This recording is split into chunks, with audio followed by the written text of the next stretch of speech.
Outside Legal Services, and Rebecca Bolnick. And we have, and we have another Rebecca Astorga, and her information is up on the screen there for later. I believe Peggy Staples is also here. Yes, there she is. Okay. So we have a great team here to talk to you about AZ Safe and any updates and information sharing for next year. Hi everybody, my name is Carrie O'Brien. I'm the Chief Privacy Officer at ADE, and we're here today to talk to you about AZ Safe. You may not know, but our grant that enabled us to create the AZ Safe database has ended. So we've been contemplating internally about whether we should maintain that database. And we've decided that for fiscal year 17, we're going to maintain the AZ Safe as it currently is. As always, you're not required to submit every element within AZ Safe regarding sequence, but we will be required to include the elements related to special education students because we use that data to report to the feds. So Rebecca Astorga is the new person at ADE in school safety who will be your contact. If you have any questions about AZ Safe, her email's up on the slide. Sorry, we didn't make our own slide. So. And Rebecca will be here to answer questions if you have any pressing questions. But what we're hoping to get from you today is information about how you can use the AZ Safe reports, if at all, so that we can make a better informed decision about how to move forward with that database. So the reason why we're asking this question is that as we looked at the requirements, really for you and for us, and what needed to be reported federally and for under state law, it was unclear, and then looking at the history of AZ Safe and how you all had used it in the past, we know that it was basically a resource for you on your side, all of those elements that are not required to come to the state, that some LEAs, some schools use those as their discipline database and reporting system. And we were thinking about, is that something we should incorporate into, other systems, other reporting mechanisms at ADE and just require the pieces that we need? Or is this a resource that you really rely on, you have no other mechanism by which to do it on your side for yourselves? Does that make sense? So we wanted to get some feedback on that, and we thought this would probably be one of the best groups to ask that question. Does anybody have any comments or thoughts? Yeah. Do we microphone or should we just?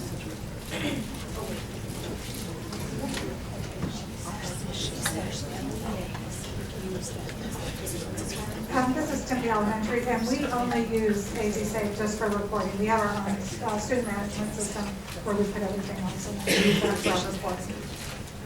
Is that just like sort of by show of hands, who else is in that same situation? So they use EduPoint. So EduPoint. Is there anyone here from EduPoint? Yeah. So there's like a module or something that's for that purpose. So I saw a lot of hands. Is there anyone who's in a different kind of situation? Just my comment. Okay, I have 5 schools, and my principals have all chose to use our SIS, which is Schoolmaster, for all of their discipline. And in Safe Schools, we only put the required documents. So we primarily use Schoolmaster for chewing gum, whatever, and we only send the required documents. And we looked at the online Safe Schools and chose to stay with Schoolmaster for our uploads. Anyone in a different boat? So would we harm anyone by turning off AZ Safe? As the reporting side, right. One lone hand in the back. We could help you personally if that's My superintendent actually likes your reports where he can look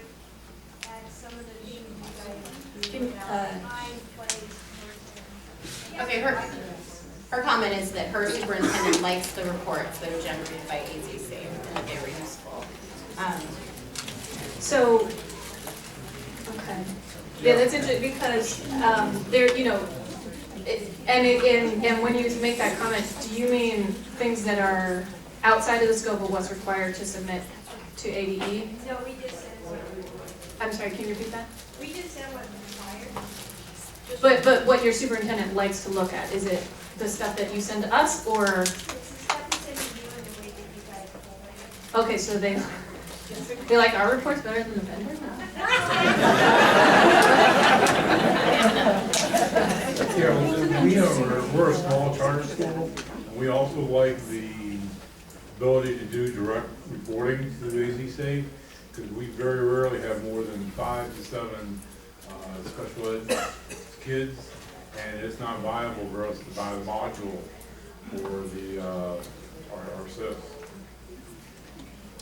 Yeah, that was kind of what we were wondering about really was some of our smaller scope LEAs or charters who might not have sort of that collective fund available. Is there anyone else who would be concerned about the cost of, I guess, am I saying that right, a module? Is that what it is? It's like a, okay. Is there anyone else who's in that same boat? I mean, I'm sure you're not solely involved. We all like free more than. Well, because the special ed reporting is not going to go away, but the other elements that we had to collect in addition to that were within AZ Safe, that grant ended, so the obligation is no longer with AD. So we just want to make a well-informed decision. So if you think about it and you have some additional thoughts for us, please email Rebecca, and we'll kind of continue the conversation and try to make a good decision. You had a couple other questions? Yes, yeah. So with reporting then, just be automatic for AZ, or we still have to create files and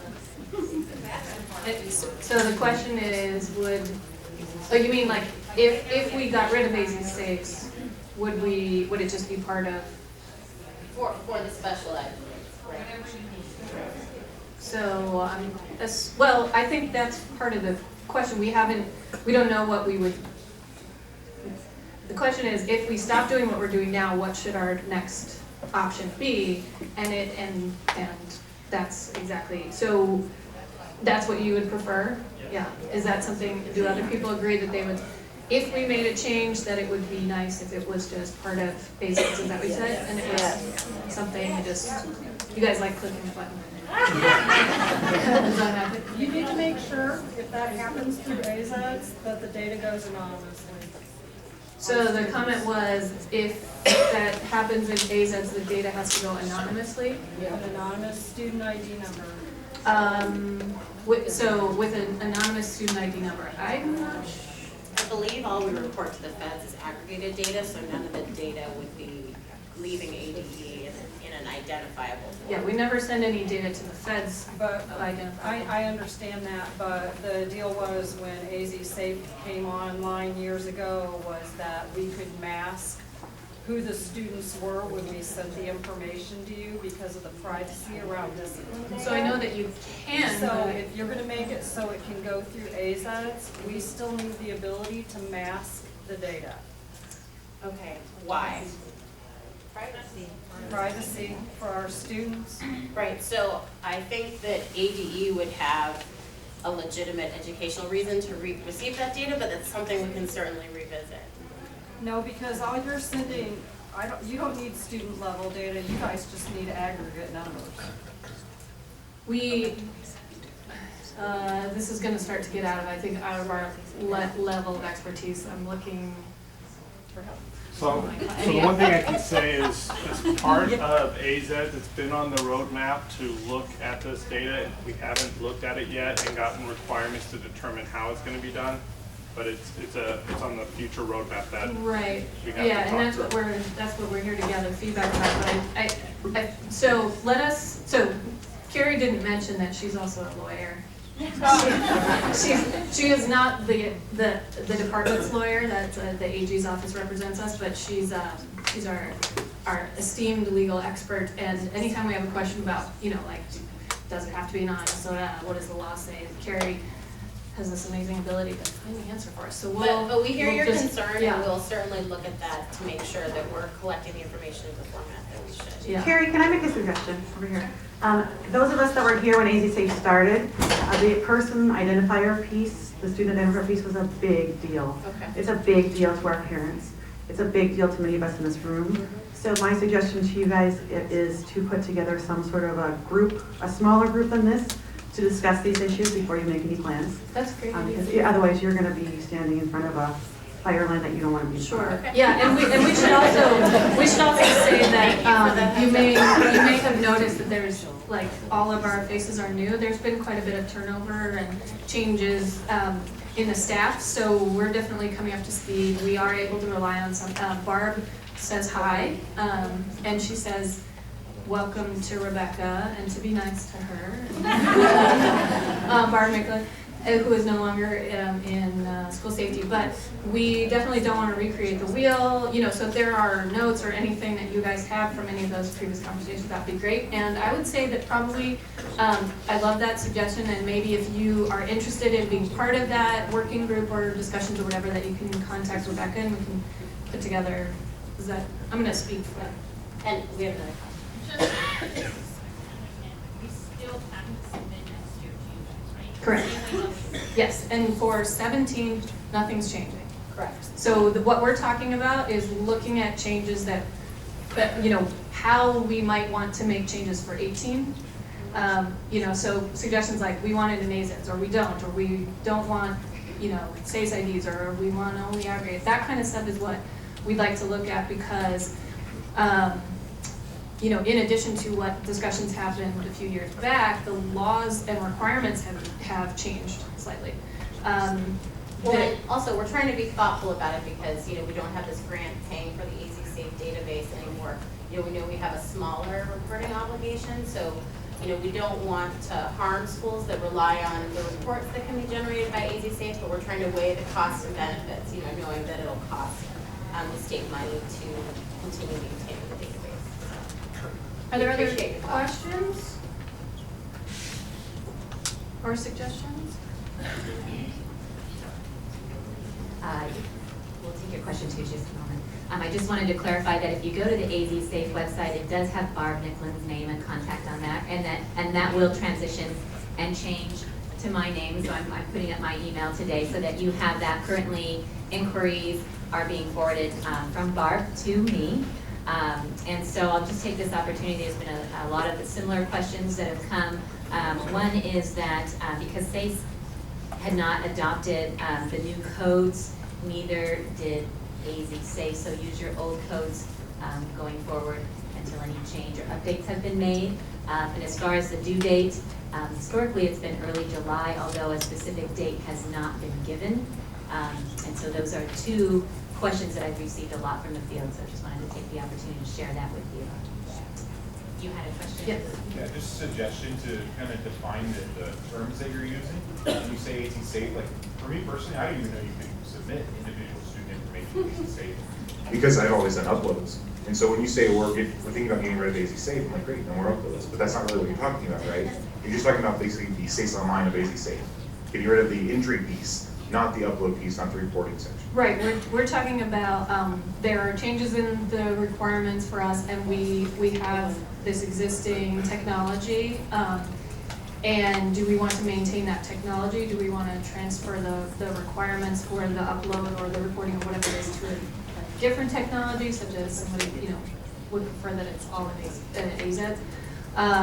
Do we want to keep it? What about reporting? Because there's two sides to it. Well, three really, right? There's the submission piece, there's the database itself, and then there's the reporting aspect. So, and right now ADE is shouldering, as Carrie said, shouldering the cost of all of those. And so our grant ran out and our requirements, well, the requirements changed. So do we want, we have to look as an agency where we want to put the money.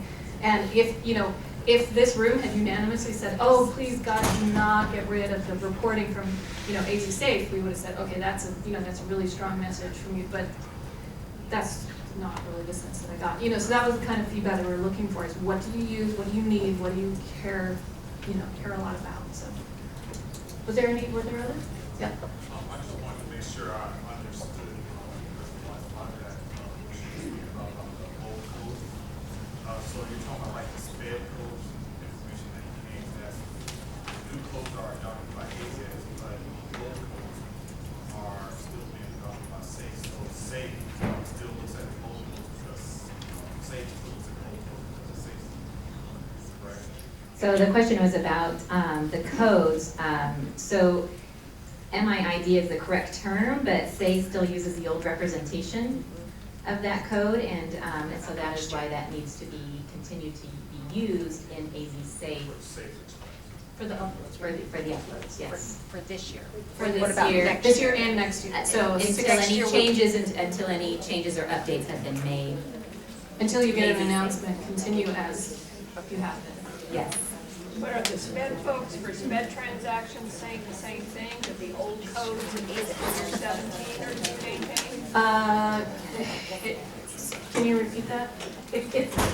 It's my understanding that all of the changes in AZ Safe are, have already been, have already been made to be in compliance with Rosa's law. So those changes have already been implemented, and that's my understanding. Was that the question? So Rosa's law? Was that your question? No. If I'm understanding correctly, you said use the old SPED codes in AZ Safe for this year and next fiscal year. So the uploads to AZ Safe out of our SIS are to contain old SPED codes. But yet in AZ Eds, we transition to the new codes. So how does our SIS, how do we do that? How do you do that? Hold on, these are super technical questions, and lawyer and researcher don't always know the answer. Thanks, translation. I'm referring to the MIMR codes, and is Yes. that? Yes. Okay. For this year, we're fine. It's next year that we'll be in AZEDs and we'll be using the newer codes. And so that's the question, is what happens next year? So, I can elaborate on that. thank you. Hi, my name is Chris Brown. I'm with DSS and I used to be with Title I. Briefly to your question about using codes transmitting to AZEDs, but you may have a module which submits to AZ Safe. So we're talking about using the old codes for these disabilities and the new ones. We're going to approach this. I'm going to talk with some of the architects about this specific issue. We may end up doing a back-end translation for it, so you don't have to update the module.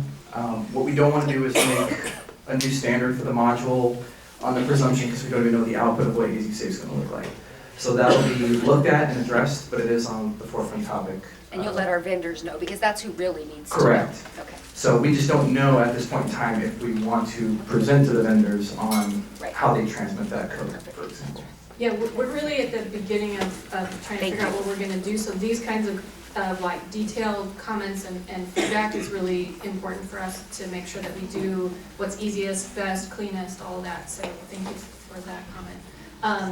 And rest assured that ESS is heavily involved in this decision and this process, so definitely they're on top of that kind of thing, so thank you for that. Okay, I'm a little confused on why it matters what SPED code is the current code or the previous code, because when we upload, I thought when we upload to you on our discipline, if it was an infraction that is required to be uploaded, then all we're sending is, yes, the child's in SPED, or no, the child isn't in SPED, not what the disability is, so I don't know why this code is being discussed. I'm confused. I don't either, so I'm gonna let some of our... That's a great question. I understood all of the English, but not what it meant. Apparently, it's my understanding, if you do type in a SACE number and use it as a lookup, there's a lot of back-end reference and data that gets pulled with it. The old code and the new code comes into play here, because if you're talking about systems that now transfer on the AZEDs and use the new code, there are supposedly might be mismatches during that process. If that happens, it just crashes. That's what we're investigating, and that's what we're trying to find out. So I didn't try to make it more confusing, But the bottom line is we'll have some type of resolution probably in the next 30 to 60 days about this, if it is going to be an issue. I think there was another question. Yes, so, two things. One, whatever you guys decide, please be sure to communicate that out to schools who've asked that, okay? So Even the if it's comment we're not was, doing please- anything. Yeah, whatever we decide, Whatever we please, decide, make sure that. please communicate to Yes, everyone. that's the first thing. The second thing is, you're addressing the AZ Safe issue to a group that some of us don't have anything to do with that at our school. So I just want to be sure that you are communicating this with other organizations that would address other people on our administration team who might actually be dealing with that because, for example, I don't. So the comment was, not everybody in this room deals with AZ Safe, knows what it is. They may have other people at their district who are responsible for that. So wanted to make sure that we're communicating with them. I very much appreciate that comment. We figured this was a good place to catch a lot of people, and really because of this technical piece of the, the system of upload and all that other stuff, that you guys would have some really good comments. Please, I'm assuming that we have contacts for all of the safety people at all the districts. I'm not at all involved in that yet. So that we will be reaching out to them, but definitely, if you are not the one at your district, if you wouldn't mind kind of summarizing what we talked about today and just have your person make sure to reach out to us, especially if they have any particular concerns or anything like that. Also, we didn't put together a slide or anything today because there wasn't a lot to say other than keep going. But would that be helpful? I mean, you guys put up your materials, right? Because we thought, like, well, maybe we can just go back and do one quick summary. So we can do that, and then you could share it among your district of who would be best. And, maybe we'll reach out to our special ed directors across the state as well, since they would be valuable voices in this conversation. Thank you. Yeah. Okay, a more specific question now. On AZ Safe. Okay, I've been searching because my schools asked me about a specific rule that the laws had changed, and so did the rule change. And I looked all over your site and everywhere I could, I talked to you, to find my answer. So the question is, when the laws change that actually end up changing the rule for what we submit, in this case it was talking about knife, and the laws changed on knife, what is a knife? The law changed. So in Arizona, we have a different law than some states, but specifically the question from the principals was, is it 2 inches, 2.5 inches, 3 inches, whatever. In Arizona now, a knife is a knife. It's a sharpened object. It doesn't matter how long it is. But your rules still say, I believe 2.5 is reportable to ADE, and anything over that is reportable to the police and ADE. But it was very hard to find the answer. So as the laws change, maybe you have some place for us that have the old data to be able to see what's changed, what we need to change, what we need to be telling our people that are writing the kids up. Thank you. Yeah, I think since our grant has ended, I don't know that we'll be doing that moving forward, but if we do decide to keep the database, we would obviously stay current with the law. Great feedback. All right, well, thank you very much for your time.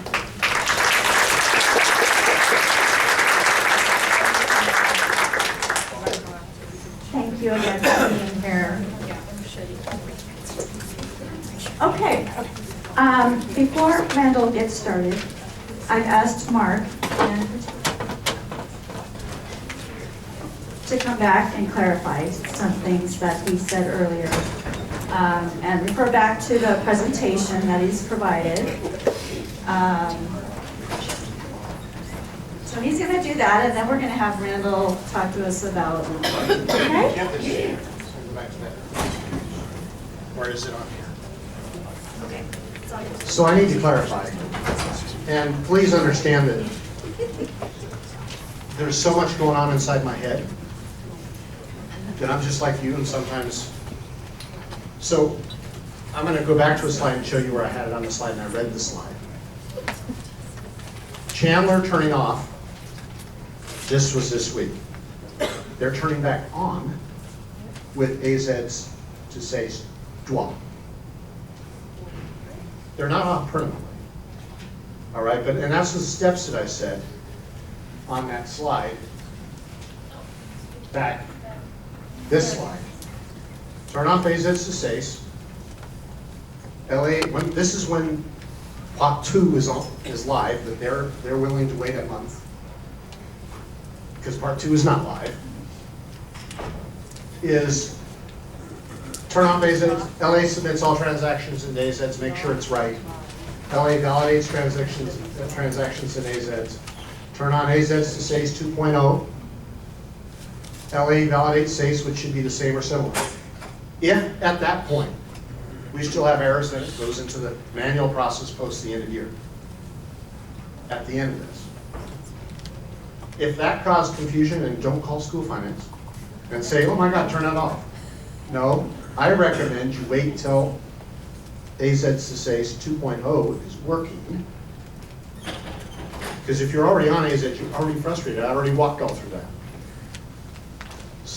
You're frustrated because you can't match SACE. Well, we're fixing that as best as we can. Will it be 100%? 99.99, I hope. It'll probably be something that you'll say that didn't get there, and we'll have to fix that in the 915 or something. Or in SACE online or something. Okay? So I want you to understand that we heard you, that SACE and AZs don't match. So that we want to fix. And we're going to have it fixed by the end of May. And that's the process. So as if you're transitioning just now, and you want to do the same thing that Chandler did in anticipation of this, we will work with you during the transitional period to do that. That's fair to anybody that's transitioning now. Okay, I wish I could roll the film back and go back to August of last year. So did the people that went on AZs in August of last year. But I can't. This is where I'm at. Is there any more questions? Does that help clarify? Did that help clarify everybody? Yes. Please don't leave here. If you've not transitioned, this is an option. Okay? If you've not transitioned, I have a UAT environment to test that is tied to SACE. I have a SACE UAT environment, which I had to do. So that's where you would test. Because you don't want to pollute prod. You don't pollute prod. And I got to keep, it's hard enough to keep all this straight with two systems. Okay? Mark, I have a question. Did you say you're looking at May for this? End of May. End of May for this? End of May. That's our goal. We haven't transitioned yet, but we're going to. Would it be in our best interest, if we wanted to follow this, to let school finance know that we want to turn off the AZs? You can let your transition team that talks to you know that. Okay. And that would be the first step, though. That would be the first step. We'd still go forward with our transition, but we just wouldn't have them move the AZs to. Especially if you're at this point in the year where your SACE is really looking good. Exactly. That's exactly it. That's where. Then I'd want to do what you're doing. But we have that option at this point, and we can. You have it because you've not transitioned, and this will be available at the end of May. But there's that, just don't freak out for the 3 or 4 weeks that you can't see it, as long as we all understand it. Because we know kids are going to move in May. So how does this work though when you have data that you know should be in SACE but is in AZs? That's a very complex algorithm. I'd love to sit and talk to you about it. But when you turn it on, is it automatically going to Yes. sync it up and then correct that data without you having to initiate it on your In the very system high to push it level, through? yes. Very high level. Without us getting very complex and bringing up an architect, right away in here, to tell you how, or Satya, to tell you how we've done it. We did a POC so that we could prove. You don't build something unless you pilot it, and it was very positive. So we're very confident. Again, I say that with knowing that every time I say something, Murphy's right around the corner. And Murphy's gonna knock on my door, and I don't wanna, but what did I say at the very beginning? Your SIS is the checkbook. At the end of the day, we're gonna make you right. Let's just get through that period.